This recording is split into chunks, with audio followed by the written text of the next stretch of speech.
Install Android 10 on BLU G6 via LineageOS 17.1 GSI Treble ROM. Please check the description for important notes and all the download links.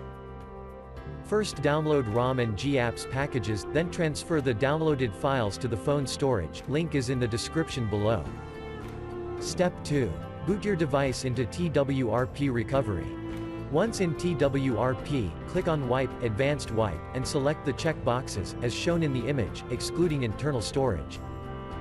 Step 4. Swipe the button to wipe the device. Step 5. Go back to the recovery main screen, and tap on the Install button. Step 6. Navigate to the storage, and select the ROM zip file. Step 7.